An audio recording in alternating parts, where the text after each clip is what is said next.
Oh, it's live. Good evening, everybody watching out there, and good evening to our special guest, Dr. Gabija Toleikyte. Tonight we're going to be talking about a subject that is important to everybody, maybe one of the most important, if not the most important things to people. We're going to talk about relationships. We've all got an opinion on relationships. We've all got an opinion on attraction. We've all got an opinion on how they should go. Tonight we're going to go a little bit deeper, and Dr. Gabi is going to go into the science of relationships. And it's going to be a fantastic seminar, a lively seminar, insightful seminar. So I want to welcome Dr. Gabija Toleikyte. Good evening, Dr. Gabija. Good evening, Jim. Good evening, everyone who joined the Google Hangout today or who are watching it on YouTube. Gabi, I have a question for you that everyone's probably asking. So what is the difference between a man and a woman's brain when it comes to relationship? I'm sure there's people out there wondering scientifically. We all have an opinion about men and women, and men talk about women, women about men, and for centuries, if not thousands, millions of years, we've all had debates about how we function, how we see the world.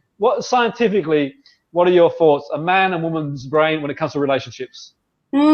That's a wonderful question. That's a very, very interesting question. So first of all, this topic has been very fascinating to me for multiple reasons. But first of all, I've been asked to talk about it by so many people who are really puzzled by relationships, who were seemingly doing the best they could to make the relationship work, whether it's a romantic relationship, whether it's working relationship. And the major problem people face is actually women assume the man are misbehaving women, just hairy and misbehaving women, in terms of the brain, and men assume that women are just crazy men. And in fact, now science showed actually that there is a lot of differences in terms of the brain and how brain functions. First of all, I'm gonna just jump in front of some people start raising the whether all men or all women are the same or different. Of course, there is a large variability within each group, man and women. There is like a bell curve in each characteristics we're going to talk about. But I'm going to be now talking about average man and average woman. And if we take some men of that bell curve, they're going to be sometimes more like women than average women. There's a spectrum, for sure. So there is a spectrum, and that's very important to keep in mind. So some things would resonate with you more than others. So for example, I'm going to talk about, let's say, 3 major differences between man and a woman. First of all is attention. Both, we have different kinds of attention, what things we focus on and how we focus on them. There is a number of studies done by multiple groups, what things we by default pay attention to. And since we are very little, actually, we pay attention to different things. Already little boys, they firstly pay attention to moving objects. Even the little babies, they prefer to look at the moving cars, wheels, and other things. As opposed to little girls, they prefer to look at faces. And as grown-ups, men prefer to focus on details, on facts, and on moving objects. And that's the biggest fascination, why men love ball sports and watching sports, why they love, mechanics and fixing things, why they notice, the environment and surroundings, and when they are taken by taxi, what car was that, and all the details about car. Because we have selective attention to that. Yes. Now, women have very good attention for faces and for people, and especially for personal stories of people. Women are particularly good on that. And that starts from the very, very early age. So that's first difference. And that's been shown already by many very different studies. Then second difference is how we focus. Men are known to have so-called single focus. When they focus on something, they are on the case, they don't, interestingly, they don't even hear things, There was some wonderful studies done when man was focusing on something, and if there was like background noise, there was no activation whatsoever happening in his auditory cortex. So actually the man didn't hear the background noise, even if that background noise was his girlfriend telling him stories. Probably While intentionally. he was, like focusing on booking the plane tickets, for example. Yeah, yeah. So men are very sharp focused and they tune down everything else around them. Women, average women, again, let's remember that, actually have so-called diffused awareness. And for many men, they think that we are like paying attention to many things. And actually what we do as women, we pay attention at many things, but at the same time at nothing really very strongly. So we jump from one thing to another, to the third, to the fourth, and so on. So we don't pay attention on one particular object for long periods of time. Of course, that can be trained via the willpower and habits, right kind of habits that can be changed. But interesting thing has been shown that actually, if women are given testosterone or male hormone, their attention becomes much more like a male single focus attention. Oh, okay.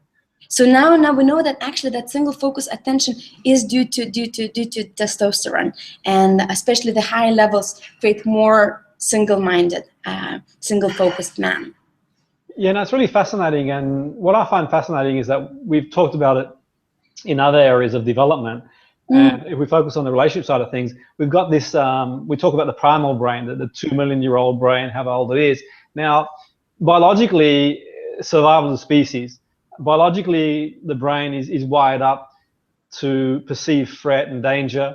But we're in this modern world, and we're in a logical world as well. And logically, we see things. And logically, Gabi, a relationship should be pretty straightforward, It should be pretty easy on the face of it. But we've got the emotional brain. And the way I see it, we've got these rules, these logical rules. And these rules, that they've not always been there. It's hard to imagine a world without the rules that we have these days. For example, we meet someone and success is deemed with that person for a long time. And I'm not for or against, I'm not saying what people should and shouldn't do. But think about it this way for a moment. I think that the world and technology is moving so fast, and the way the world's moved so quickly. This is the thing, one point I want to sort of see what your opinion is scientifically. Now, years ago when someone met someone, life expectancy was a lot less. We might live to 40, 50. When they first implemented the rules of marriage, monogamy, so on and so forth, and also social and economically, people would stay together. These days, people live into 80, 90, 100 even. Yeah. We met someone at, say, 20 years of age. And now, realistically, we meet them at 20 years of age. Realistically, with that person for possibly 60, 70, 80 years even, realistically, people change, values change. We might meet someone at first, we both want to aspirations to go to uni and career minded, and one person wants family, one wants something else, and so values change, beliefs change. And so what I'm trying to say is that scientifically, are we wired up to be with one person for the rest of our lives? And I know there's people out there who've been with one person, probably happy that way. I don't know, it's their call. But scientifically, our brain, is it wired up to be able to do that? Yeah. So that's also another wonderful question, actually. There is long debate. There is no simple question to that. However, if we look from biological point of view, our role is to leave offsprings, to give our genes to next generation. Now, for men and women, of course, different strategies can work. So it could be biologically, either mating with the same person for many years, or with different people over the years. Both scenarios are feasible, and in animal kingdom, different animals actually choose different scenarios. Sometimes even within one species, there is different actual animals. There is interesting studies done on lizards. In the same species of lizards, there is 3 subspecies, where one kind of lizards with the I don't remember, I think yellow neck, it's not monogamous at all. It mates with as many different females as possible. Now the other kind of lizard, I think orange neck or something, it actually sneaks and tries to steal the women of the other one. It's a sneaky one. But the third kind is blue neck, and that one is monogamous. Once it actually finds the mate, not only it mates only with that person, but also it tries to protect, it tries to increase the welfare of that female. So even in nature, we see many different scenarios, and from the biological point of view, different scenarios might matter. But now if we look at humans, we grew also, we have both. We have areas of our brain which are really primal and no different to the animals in a way. Yeah. But also we have very well developed rational mind. Yes. And what feels rewarding for our rational mind, that's another story. And we all have very individual value system, value hierarchy. And what might matter at the age of 20 Yes.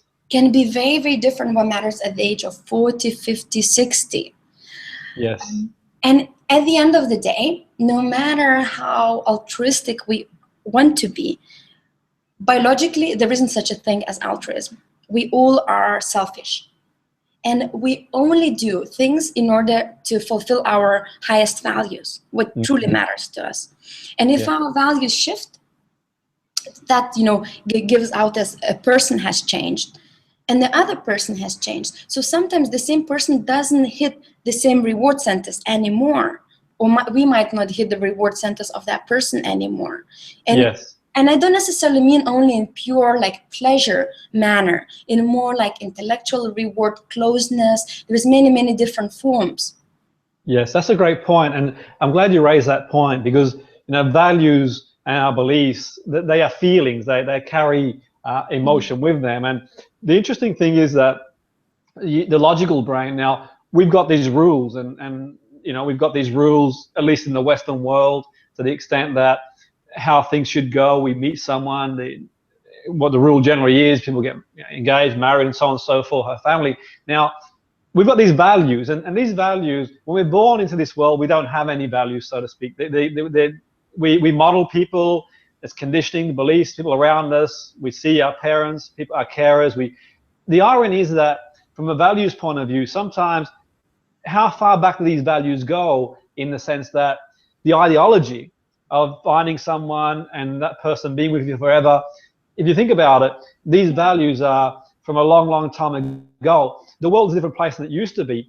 These days, to a certain extent, we've evolved, at least rationally, technologically, and I think that whereas these values were a lot more intrinsic, and for various reasons the values had to be adapted, these days there's been so many changes, Gabi. Like, the changes are economically, women can earn as much, if not more, than men, so they can be independent, not relying on the man necessarily. I'm not saying they used to do, but years gone by, the gender role was generally the man would work, women at home. So a lot's changed in time. Technology as well. We meet more people, whereas in the past we'd go to work and we'd have a small circle of friends. These days we've got friends on social media. It's more accessible. So there's so many things that has changed so fast, but we're trying to carry these values from so far away. And it's quite interesting, really, how we merge in the modern world. And I think that whenever I have clients come and see me and they've gone through breakup and they're looking to get back in the relationship, the advice I give my clients, I'm not one to give advice in the sense who they go or see or shouldn't see,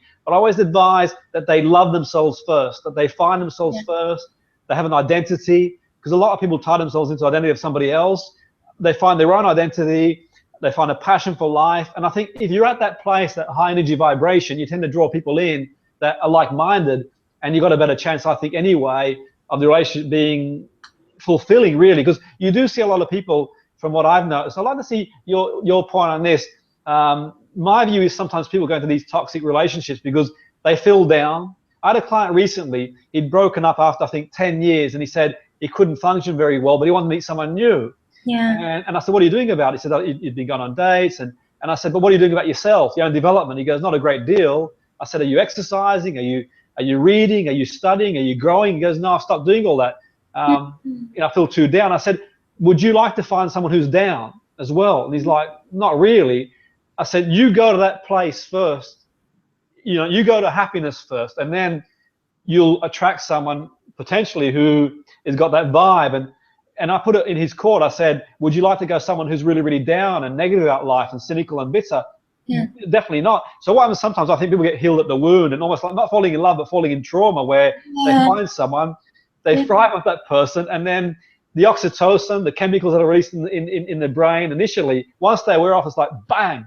Like, you see the spike, they go up really high in the first few months. the love of my life, my soulmate, the best person ever. Then within a year, it's like, you know, who are you? And the values have changed and things have changed. So what's your take on all that? Scientifically. Well, you raised quite a few really interesting points. So first of all, we can only resonate with people who are at the similar level to where we are. Yes. So if you want to have a healthy relationship, you have to be healthy first. Yes. Otherwise, if we get into relationships when we are not ready yet, we are only capable to relate and resonate with somebody who is not ready yet either. Yes. And what mates we notice, what potential partners we notice, our perception changes based on that. Also, our personality changes based on that. So if somebody is depressed, for example, the activity of the frontal lobes, or this area of the brain, especially in prefrontal cortex, is reduced. And activity in emotional brain, called amygdala, is increased. So what that means, the person has a lot of negative mind chatter, a lot of fears, a lot of anxiety, and that can't think really sharp, doesn't have very good critical mind, and cannot make very good decisions. Yes, that's a really great point. It's really interesting you say that. And a scenario, Gabi, is this one here. At the start of a relationship, two people get together, they're in love, and it's all fluffy and everything's happy. And if one person's the other person, can you put the bin out? They run outside and put the bin out. Can I do anything else? Can I wash the place? Can I cook for you? Within a year, 2 years, maybe 5 years, when things start wearing off and the person says, can you put the bin out? It's like, you know, get stuff, do go put the bin out. So logically, from that point of view, you're spot on, really, in the sense that, you know, our chemical reactions to certain situations within the relationship. Yeah. Because what I'm trying to say is we ignore certain things at certain points of the relationship, and depending on what we're looking for that relationship, in the beginning, I guess we got that ability to have selective memory in terms of what we see, what we want to see. Yeah. That person is behaving the same way to a certain extent within the first few months. A few years later, but those behaviors that they're doing a few years later tend to irritate people more than what they did initially. Let me step in there. Let me step in there. It's a perfect place to step in. So what happens when we fall in love to somebody? Yeah. We become actually quite dumb. Yes. And that's why, and I'll explain you in a second why, but that's why it's very, very important to get clear before actually starting going on a date. What kind of life do you want? Yeah, great point. What things matter to you? And what kind of partner and what kind of relationship would work for you? Otherwise, we're gonna be dragged away from one side to another, from one toxic relationship to another potentially. Yes. So to avoid that, getting really, really clear, what is it that you want? If having family is what you want, what kind of person you want to create family with? If focusing on your career and having a lot of freedom to work on your career is what you want, what kind of person could provide you with that? Because what happens when we actually fall for somebody, especially after people get intimate? In our brain, there is explosion. So first of all, there is an area called VTA, or ventral tegmental area. There is a lot of dopamine produced. Yes. And that creates a like amphetamine-like feeling. You know, not like intensity could be enormous. Then in another area, which is connected next to that, called nucleus accumbens, there is other reward centers which even magnify that. Yes. So then so this is all within the mammal part of the brain, of human brain. I've spoken in the last videos about, you know, the brain evolution, or like the parts of, you know, in human brain, we can distinguish 3 different areas, if you like. One is lizard brain, mammal brain, and human brain. Lizard brain is the most primitive and wants to keep us safe. Mammal brain is emotions, connection, love, and so on. And then human brain is a rational part. So all lust and love happens in the mammal brain once it's already actually this biological love. Yeah. And that suppresses activity in the rational mind once we're already there. So that's why when we're already there, we can't see clearly. We can't assess the faults of our potential partner. Yes, that's a really great point. And because you've got, say, 2 people in a relationship, and logically they're together, it makes sense. Logically, they have similar values, they want similar things, they have similar behavior. they have similar social status. Logically, it all makes sense. Then someone comes along who meets the criteria, which we're going to touch on shortly now. Someone comes along and, boom, the mammal brain thinks, you know what, all that is blown out of the water, and the temptation is then to, in the world of hypnotherapy, we call it conscious brain, subconscious brain, or the unconscious mind. Generally speaking, the unconscious mind, we say, will always win if it breaks away. If it's like an iceberg, the small part of the iceberg is 10% conscious mind, rational, logical. Underneath all that, we've got the unconscious. If that's going to break away, unless we're trained, we're conditioned, we're aware of our own emotions, our feelings, then the chances are we're going to give in to the emotional response, really. So in terms of people go through challenges, no doubt. And these days, in the world we live in, if we have a challenge in a relationship, I think that it's kind of linked to technology. Technology is quite disposable in the sense that if it's not working, we tend to do away with it.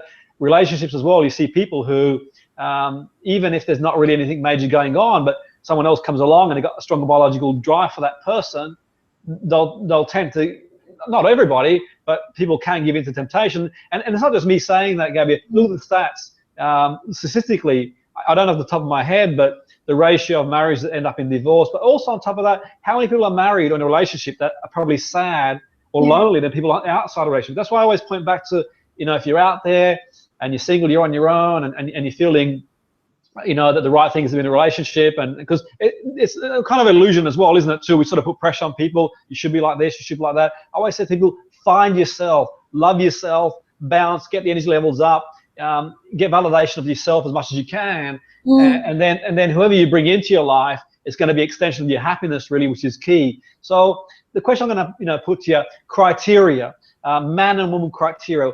As a general rule, we've got criteria logically, which is great, the values, behavior, social status, but what about our mammal brain? What about this brain, this primal brain? What criteria does it generally get attracted to? Yeah, so that's a wonderful question. So there is two actually different stories I want to tell you about that. So one is about women and other about men. So there is wonderful study done in the strip clubs in the US, which checked the earnings of the strippers based on the monthly cycle. And first of all, what they noticed actually, that women in the ovulation, or like that's when they are fertile, were earning the $100 more in 6 hours than when they were in other stages of the period. So first of all, what men are searching for biologically is fertile women who could have babies. Yes. And we pick up the very subtle cues, the smells, the women's shape actually changes slightly, very, very slightly during the monthly period. So during ovulation, women bellies are flatter in general, and during the period, usually like the figure changes slightly. But what actually, there is many studies showing, different studies, that men are attracted to certain ratio between the waist and the hips. Yes. So basically they want thin waists and big hips. So big hips and big breasts represent that woman is in her prime, and flat belly tells that woman is not pregnant. Yes. So men do not want to waste time and effort for the potentially raising somebody else's kid, right? And this is all biological, Yes, we don't need to think about that like rationally. So there is, it was BBC actually channel did the study where they allowed men to change the shape of the virtual woman to create the perfect woman. And even though, some men preferred slightly larger women, some preferred slightly more petite, but the ratio, certain ratio between the waistline and hips was always maintained in the woman, the most attractive woman they created. So that's the main upshot. The men want fertile women which look healthy. And in certain stages of our monthly cycle, women look healthier. During ovulation, the skin changes, quality of the skin, hair gets shinier. So women, so that all represents the health in women. So one thing for women to focus on is actually being healthy, and not entirely from the outside things, you know, like products. There is certain extent the hair products and certain creams can get you, but actually internal health. Are you getting enough vitamins? How's your nutrition? Are you eating good food? Are you getting, if you're not getting enough vitamins, you know, maybe juicing is the right way. Are you drinking enough water? So actually internal health and physically active. So men in general want physically active, functional bodies. Yes, no, of course, yeah. I mean, biologically, you know, like no, I agree entirely. Yeah, biologically. There was a lot of social constructs, and we can talk about that. But actually, biology digs underneath. Man want to mate and produce babies biologically with women who are healthy.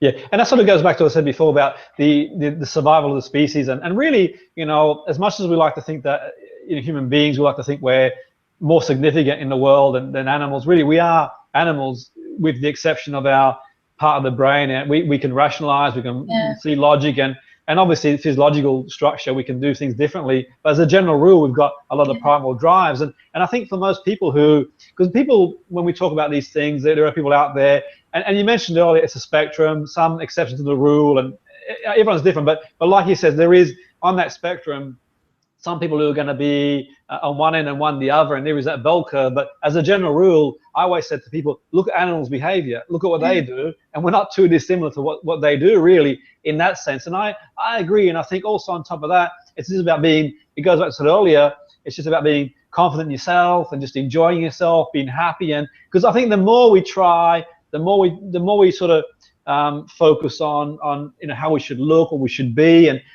it puts more pressure on ourselves. And sometimes it's not always an exact science, in the sense that life is like that, you know. And I think sometimes in relationships, people take things personal. Why isn't that person like me? Or there's so many things and so many permutations. It's like, I call it the perfect storm. It's timing, it's criteria, it's values, so many things all mixed and mashed together. But it's really interesting that you make that point biologically. On the flip side of that, what about the female? I'm sure there's plenty of men now with their ears listening. Okay, I want to know, what, in terms of criteria biologically, I know logically there's going to be various criteria value-wise, but the biological drive, and you can answer that question. So I think, that's very interesting. So rational mind wants many different things. It depends on the case. Biologically, even though nowadays many women are independent and self-supporting and sometimes earning more than men.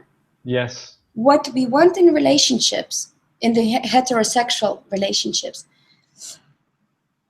is actually to feel safe and to produce healthy babies. Yes. Biologically. Like, you know, there is many people who don't want to produce babies. Of course. So for that, in order to feel safe, you need a strong man provider to a family. So that's why actually a lot of women are really drawn to alpha males. Yes. And they come in many different forms. Some of them come in really, really successful career-wise. Some of them come really strong, with really strong bodies and physically very capable. Some of them come really confident and really like well-equipped with a speech. And some of them come actually with empty promises. And that's very strong biological drive. And sometimes, in fact, unfortunately, a very wonderful women are attracted to very bad boys. Yes, they come, you know, bad boys often are alpha male. Yes, not very much so. Yeah. And an interesting study showed actually that during ovulation, even women in relationship get very much attracted to bad boys. Yes. Doesn't mean that they act on that, but actually during certain period, even though rationally they might have different preference, they might want a partnership and really like somebody they could relate to, and somebody who would be good dad and provide to the family, or good partner and fun person to spend time with. But biologically, during ovulation, our rational mind is a little bit suppressed, and our biological hormones actually dominate over that to a large extent. And actually, we get more attracted to bad boys during that. Yeah, no, it's a great point you make there, and I'm sure there's people out there listening who've got variable opinions and everything else. But what I would say, if you look at sports stars, Gabi, like sports stars, you tend to see sports stars, they attract a lot of women, don't they? If you take, like, say, for example, you take you take a sports star, for example, they're always going to have a lot of women around or want to beef that person. If you take these like boxers, UFC fighters, football stars, even rock stars, like you said, depending on the criteria, you know, people, you know, various, you know, walks of life, they tend to attract a high proportion of female, at least biologically, that's for sure. And the logical side, you know, there's some wonderful people out there, you know, on the beta scale, they're providers, they're nice people, they have empathy, sympathy, you know, great guy. And from a criteria point of view, depending on how evolved the woman is and how she sees the world, you know that she's going to make an informed choice. But like he says, I think it's really interesting you say that, because ultimately, in the end of the day, we go back to the, you know, you know, we are animals, and our primal brain kicks in, really, you know, so to speak. So that's my point early this evening in the seminar, that it's challenging. That's the whole point I make. It's not from a cynical point of view, from a reality point of view, and the statistics back it up. The statistics are, you know, 60–70% of marriages end up in, and that's not accounting for ones that separation, not counting people who aren't married, not counting for people in marriage who are unhappy for a certain period of time, and everything else, really. But is there a time period scientifically where, I know each individual is different depending what we have fulfillment, but as a general, as a ballpark figure, is there a period of time, Gabriel, we start to think, you know what, I think I need to change? I think people start, you know, emotionally being, is there a time period where, you know, the chemicals, the biology, and, you know, the oxytocin, the dopamine starts to wear off? Or is it just, you know, a matter of context and individual? So with that, actually, we can time quite precisely. Actually, it's quite universal, that from the time when we madly fall in love with somebody, and our, you know, hormones like oxytocin, dopamine starts ruling our behavior, and start, like, first of all, we start wanting to spend as much time as possible with that person and not see any faults in that person whatsoever, or at least they are greatly reduced, till we start seeing things much, much clearer. Yes. It takes 2 to 3 years. Okay, well, interesting. Sometimes it's quicker, sometimes it's longer.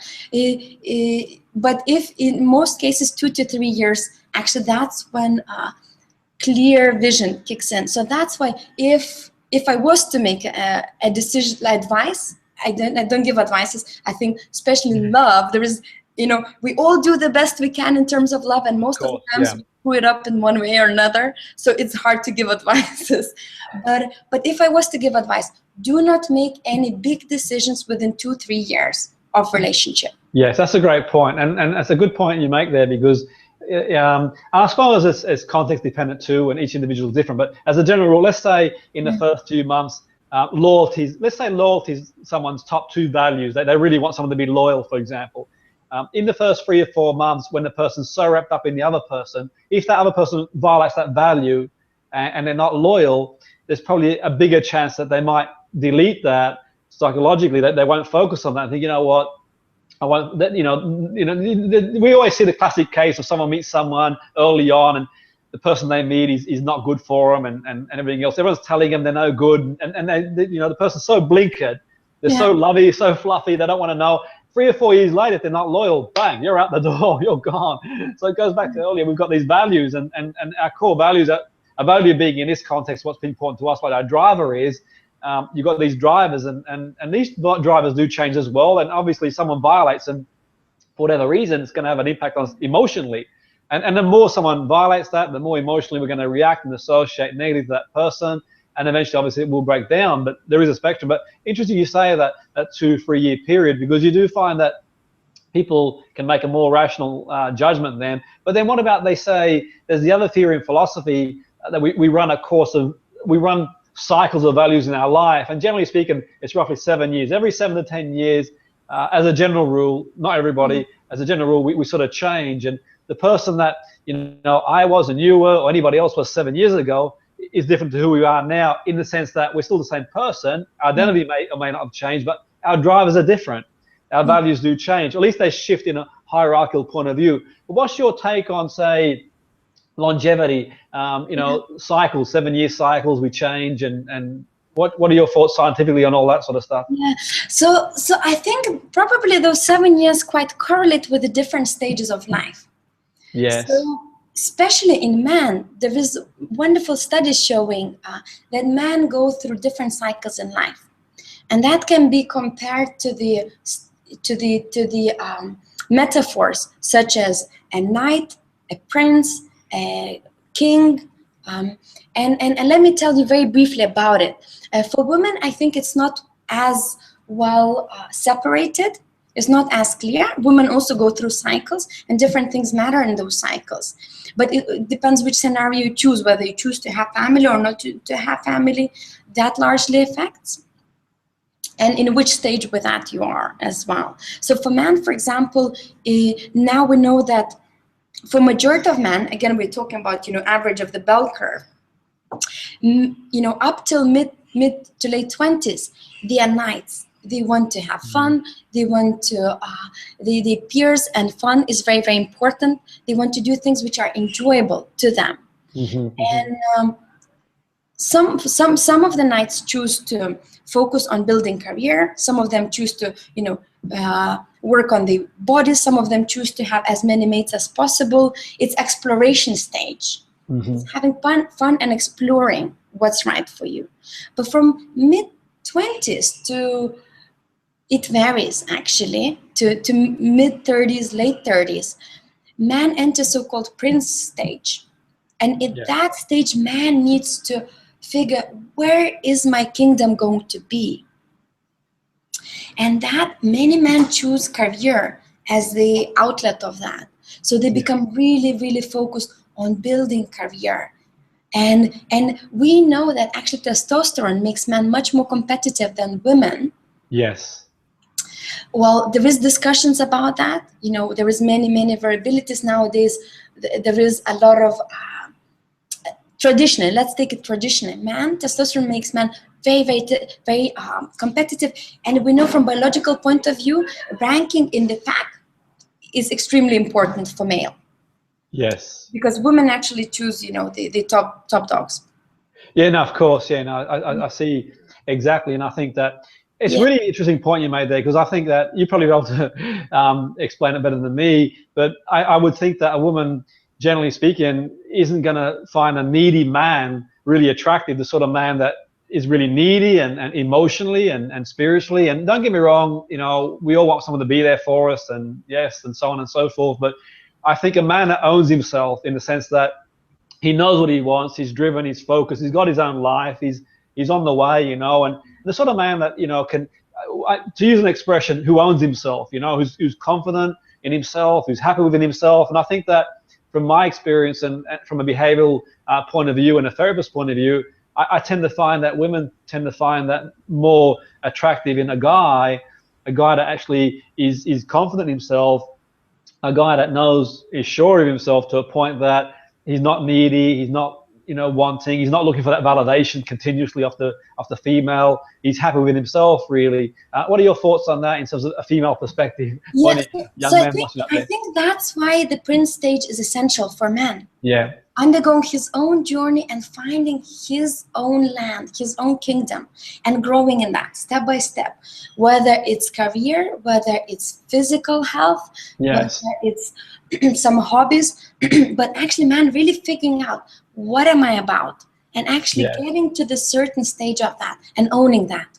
No matter which stage you're at, actually doing the best you can and being confident that actually I'm there, I'm doing the best I can.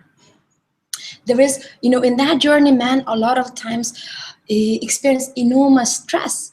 And in relationships in that stage, men are not able to offer sometimes as much as women would like.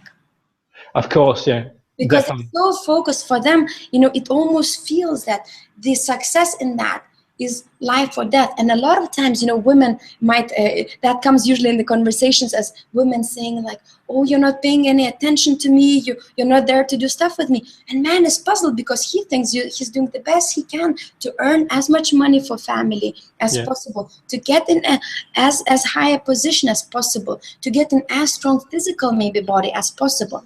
So men take actually the contribution in very, very different form. A lot of times women appreciate time together and sharing and connecting more. So it's very important, especially in relationships, to identify which stage man is at and what's possible. Yes. The next stage is actually king stage, and that's when men usually are at the most attractive stage, because that's when they relax. That's when they already don't need to prove anything to others or Yes, to of course. themselves, where they are confident with what they have, and they want to give. And they want to give in a big way. They want to give to other men to contribute. They want to give to the women they are with. They want to maybe contribute to the youngsters. A lot of time that's when men sometimes turn into philanthropy. And the age in which stage the man actually reach that, it varies. Of course, yeah. I certainly through their own evolution of values and the way they evolve as a human being. And quite interestingly, I had a client a while ago who had just broken up after many years in the relationship, and he was, struggling psychologically, and he'd been down for a while. And this is a question I'm going to ask you shortly, which is quite interesting. Really, I've got my thoughts on this anyway. And it'd been a long while since he'd broken up, but he was still struggling. He said to me at one point, he said, "You know what? I started dating again, and even though I'd broken up after 2 years, I felt I was cheating." And I said, his partner was long gone. She'd long met someone else. It'd been a few years, but in his mind, there was still attachment there. And I thought, well, going back to what you said before, it's about, what do you want out of life? I mean, do you want to carry on living your life? And I find that sometimes, for me, the part of the plan to get him functional again, because he was becoming avoiding social situations and losing confidence and just literally like not interacting with the outside world. His job was suffering, and my thoughts were evaluate his beliefs about the relationship ending, because we can all experience the same situation, the same event, and see it differently. One person might break up a relationship, they might be devastated. One person might be neutral. One might be excited. Great, I'll go out and party and meet new people. So it's all variable depending on what we thought the relationship was going to be. So I sort of questioned the thoughts, because we have this illusion about how we think things should go, and then people can personalize it. They blame themselves, they blame the other person, they blame, is it this, is it that, and they focus selectively on the good times, not and also selectively focus on the sexual part of the relationship too as well, for the most part, when they're not seeing it logically. And I helped this person, this young man, a very pleasant young man, a very talented young man, change his perception about that situation, but also learn to be able to validate himself, self-validation. It's good to get external validation. It's good to like us and like what we do, but if that's not coming, then we're going to suffer. So it's teaching him to sort of like learn new things and write a list of things that he's passionate about and loves doing, and doing things like exercising for his own validation, his own enjoyment, going to classes, improving his public speaking skills, just doing all the things he'd like to do. And then once he does that, the energy levels are high, he's up there, and then there's a very good chance he's going to attract people to him rather than coming across as being needy and everything else, really. But the question I'm going to ask you, which is quite interesting, your take on this, two questions, Gabija, which would be fascinating for the audience, I think. As a general rule, in my experience as being a therapist, I've been a therapist for 20 years, as you well know, and many people out there know. I tend to find that men struggle. This is a generalization. I'm probably going to get people emailing me saying, "Jim, you're wrong," but this is my observation, subjectively. I tend to notice that men struggle to get out of the relationship more than what women do. Is there any substance to that? Or is it just my loose observation, where in a breakup, men tend to sort of hold on to, I know each relationship is different, but as a general rule, I tend to find from my point of view, therapeutic point of view, they tend to find it a lot harder to move on anyway. Any science in that, or am I just? That's interesting. From the brain perspective, I can't explain it to I don't know any scientific experiments backing it up. However, if we look at the society, how society functions, what happens when if the lady is going through breakup? First thing lady does is picks up the phone and calls her best friend. Yes, great point. Starts saying, "I'm feeling this way, I'm really down," and all these conversations are very important to process things and go beyond. Yeah. In general, women seem to be more connected in the moments of crisis. Yes, that's a very good point. They'll get support, and for sure. What many men do actually, and that's more upbringing. There's more nurture element, the nature element in that. Men early on, from being boys, they learn to suppress their feelings, and pretend tough, play cool. And that's in a way important for them, to keep the ranking in the pack, not to show the opponents that they are weak. Yeah, of course. And that evolutionary, this evolutionary, one of the hypotheses from the evolutionary point of view.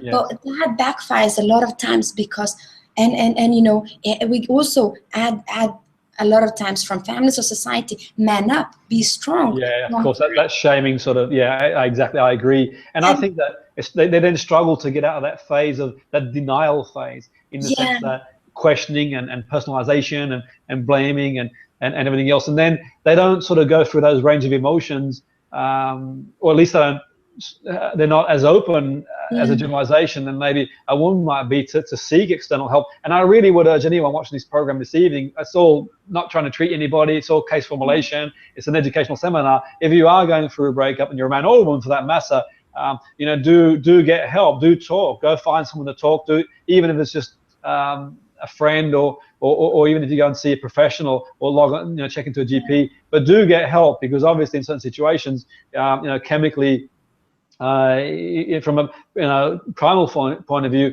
we can see how the primal brain, the instinctive behavior, the way we process the chemicals, we've got this logical brain, we think things should be a certain way, and all that stuff all mixed and mashed together.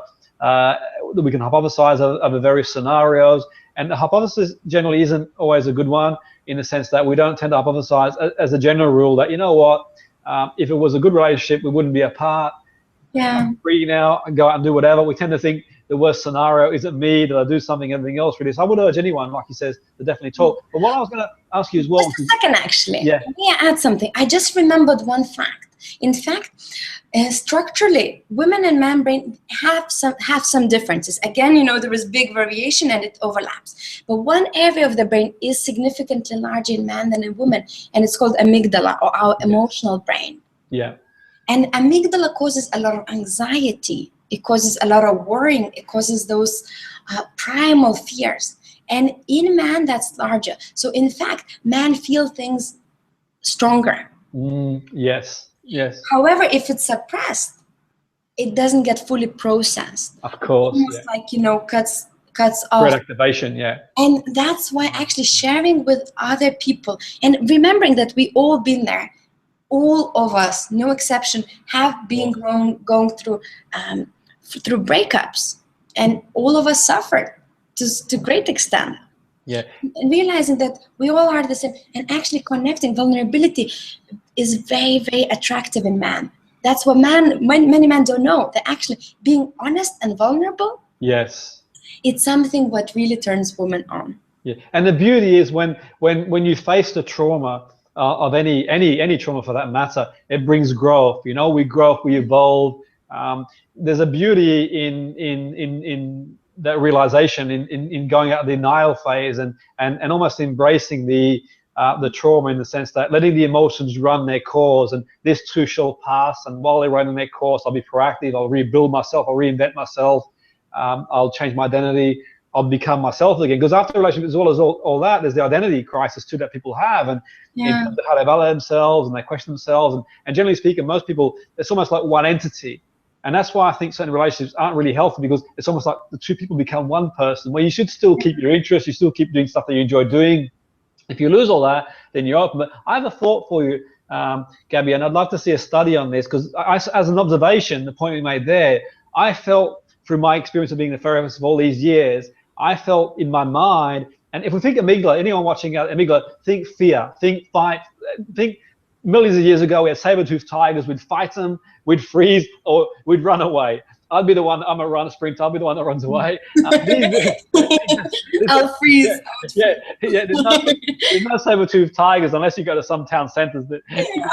But any threat really, the brain's there for survival. Any threat is going to bring it in high alert. So the brain will see threat. That's why newspapers always talk about threat, and people buy it. If we see an accident on the road, people watch, and they don't see the beauty.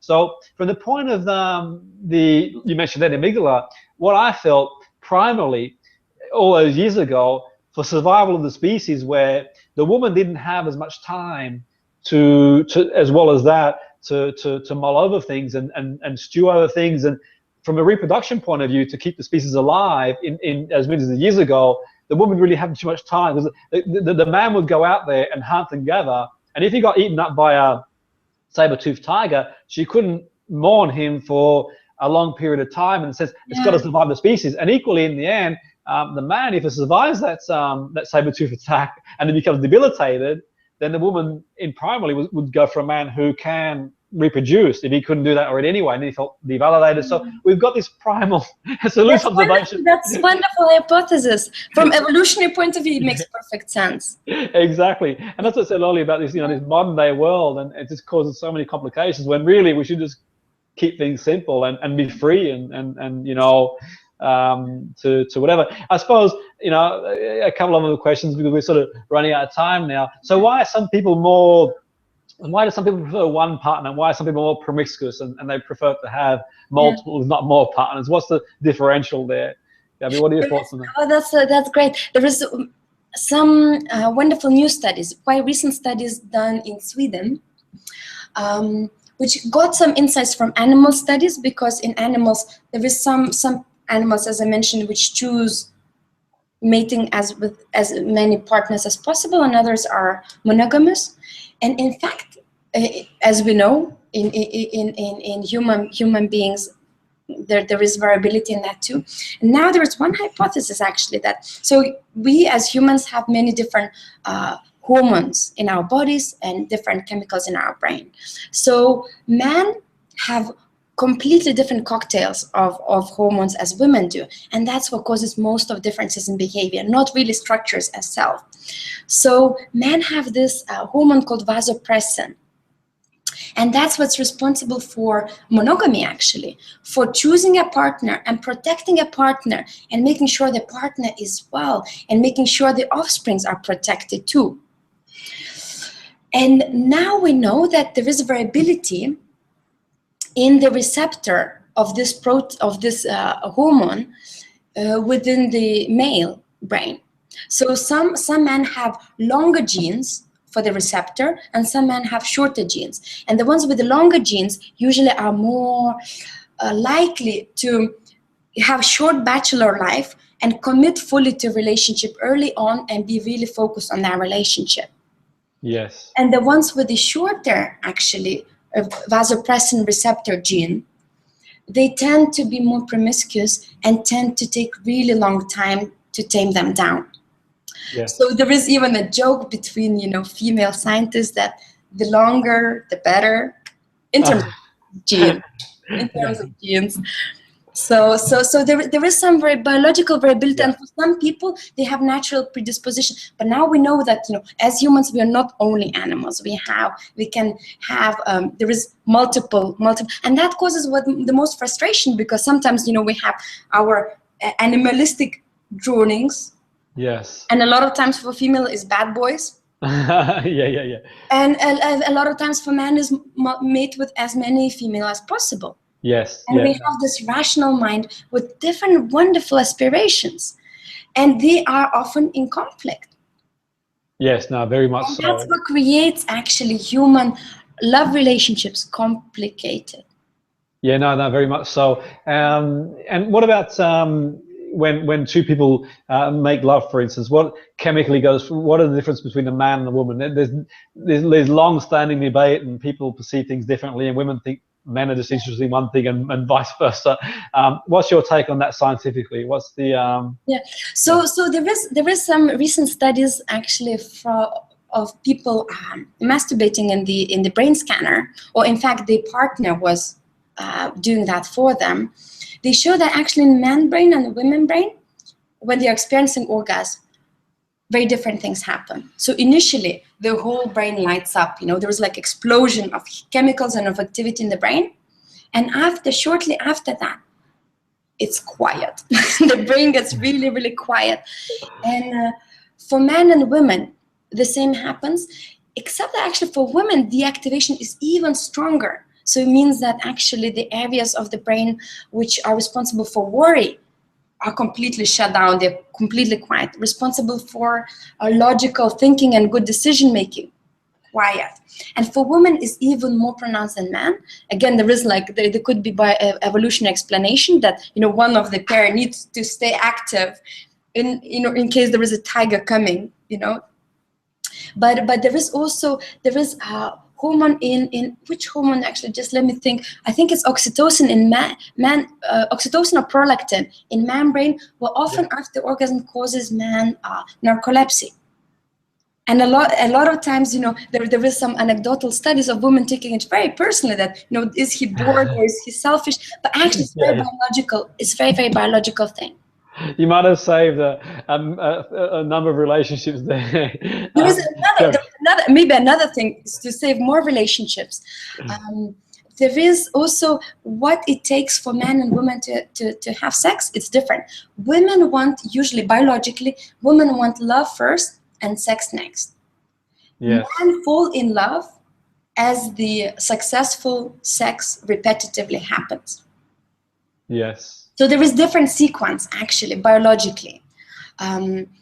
How actually we form this bind and oxytocin and dopamine and other hormones in our brain, how it starts. And also it's not only has to be those hormones released, but they have to be associated with this particular person. And then lust and love circuits meet in man's brain. In women's brain is a bit more complicated because men usually physically are much stronger than women. So women need to feel safe with that man. And that's very evolutionary. So there is even a saying that for men, what happens 3 minutes before sex is what matters. For women, it's what happens 24 hours before that, what matters. Yes, that's fascinating, yeah. If the man, annoys the woman day before. Exactly, yeah. Very much so. Not much going to happen then. But no, it's really interesting, really, because people watching the show and people like, everything else for sort of the last couple of minutes now anyway. And I always say to people, find yourself, fall in love with yourself, go to that vibration level yourself. And in terms of relationship, really, sometimes it's more luck than judgment. It's just one of the things, really. And, people, I suppose, we like to think there's someone for everybody. And no doubt there is, really. And people... I have a philosophy that, people ask me a lot, Jim, do you believe in soulmates? And I think, we're all soulmates. We're all connected by energy anyway. We're soulmates, people listening to soul on some level anyway. So I think, through our life, different people come along and like you mentioned through the show, the biology, the chemical reactions, our values, our drives, all these things really all roll into one. We're going to feel comfortable with certain people at different stages of our life. And I think that the more we're in a good place ourselves mentally, the more we're buzzing and we're happy within ourselves, the better chance we've got of attracting someone who is on that same level. And life being the way it is, I think also it's not about beating ourselves up as well. Things run their course. Nothing lasts forever. Even the longest, sometimes we forget in life that nothing will last forever. Nothing's forever. Nothing's permanent. And I really think rather than focusing too much on just the longevity, enjoy each other, really be happy and enjoy. And if it lasts a day, if it lasts 20 years, 50 years, the key for me is people just enjoying each other's company and not taking it personally. Things don't go the way they want to go, because you mentioned through the show, there's so many chemical things that are happening in the mind and so many things from a logical point of view that we can sort of end up really debilitating ourselves. And for the most part, people, you can't really blame them to a certain extent. They see so much in the media, Gabi, they see so much on TV, social media. People put posts up all the time and people see that and they look at themselves and gauge themselves. And I always say to people, run your own race, decide what you want out of life, professionally, personally, go for it, be strong and follow your dreams and go for it. And the people you'll bring into your life generally will enhance your life to go forward. But it's been fascinating and time is getting the best of us. What I want to do before we wrap up is give people the opportunity to get in touch with you, and also you're doing these amazing workshops in London and other places too. I would urge anyone to get, go to Gabija, Dr. Gabija Toleikyte's workshops. This is just a taster, really. There's so much more, and I'm sure you'll take a lot out of just this evening, this short time. Yet in saying that, I would definitely recommend anyone to go along and see the full workshop. So how can people get in touch with you, and what are some of the events that you've got coming up, Gabija? Let's get it out there. So there is multiple ways to find me. You can find me on LinkedIn. Just search my name, Gabija Toleikyte. It will be, I'm sure, added to the information of this video. You can also find me via my Facebook page, Super G Coaching, Facebook/Super G Coaching. You can write me an email, supergabija@gmail.com. My next event is already this Saturday, actually, on the 23rd of April. Yeah. And it is actually on Neuroscience of Love and Relationships. You can find information and tickets on Eventbrite. If you go on Eventbrite and just Google Neuroscience of Love and Relationships, it will come up. I only have very, very few tickets left. So you need to book it as soon as possible if you want to get there. If there is some problems, just email me and we can have a chat about that. Yeah, so the workshop is on Saturday, 23rd of April. I keep doing different workshops. So if you either drop me an email, I'll put you on my mailing list if you want to be informed of different seminars and different workshops, or like my Facebook page, Super G Coaching. You can find the website supergcoaching.com. I keep updating it there. And yeah, that's just get in touch if you have any questions. I'll cover many more topics actually in the workshop, or the same topics, to be honest, in the much greater depth. Men and women brain, are they the same or different?